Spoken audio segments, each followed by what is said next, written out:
Hey guys, it's Jay Norris, Director of Safety. Happy Safety Monday to you. We're glad that you've joined us. TDOT's headquarters is located in the James K. Polk building. James K. Polk was the 11th President of the United States who was from Murray County. After the Alamo, the Mexican-American War was beginning to get serious. President Polk sent out a call to 2,500 volunteers to the states. Tennessee responded with 30,000. This is how we became known as the volunteer state. This volunteer spirit is alive and very well in Tennessee. We always rise to the occasion to help those in need. We sacrifice, we take care of our Tennessee family. This is not just evident in our state DNA, but it is even more evident at TDOT. I'd like to share some stories of our help operators that have exemplified the volunteer spirit at work in 2021. In May, help operator Everett Francis responded to a disabled SUV on the right shoulder located on I-65 at Rosa Parks. Everett asked dispatch to notify Metro Fire and EMS for an unconscious male behind the driver's seat. Help operator Donald Manning responded to the scene to assist.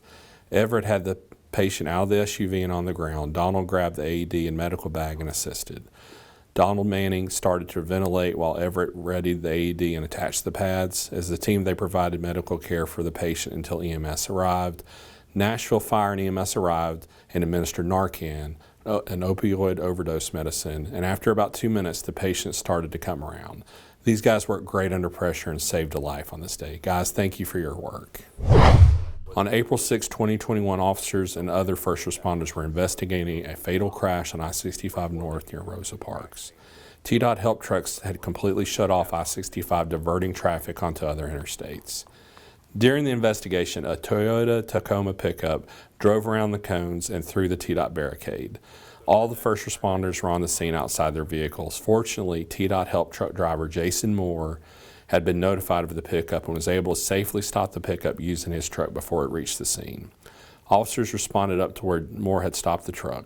Thanks to the swift and courageous actions of Jason Moore, I believe several lives were saved that day from a DUI driver. Jason, thank you for your great work. On May 7, 2020, around 9 p.m., Robin Red was on patrol in Hamilton County and spotted a pedestrian on an overpass of I-75 southbound at mile marker 9. She felt like things did not look right and responded to check on the pedestrian. As she approached the pedestrian, it became evident that he was intending on jumping off the overpass to his death. It was at this time he became very upset and began to cry, stating that he didn't want to live. Robin remained calm and continued to talk to him and notified the TMC of the situation. Our TMC contacted the other units by phone and made them aware of the situation, as well as the Chattanooga Police Department. Within moments, police was on the scene and placed the subject in custody to transfer him for a mental evaluation.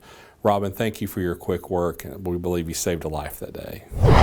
These stories are fantastic. It makes me proud to work at TDOT. Like many of you, I chose to be in public service. It's important to me. At TDOT, we get to touch every Tennessean every day. There are times where our jobs can feel mundane and unimportant, but I want to remind you that every job at TDOT matters. No matter where you work, you're taking care of Tennessee. Some of you may be like me and get to take care of the folks that take care of Tennessee with our safety division. I hope that you all have a great week. Please remember that we work safe for the four most important people in our lives. Have a great week.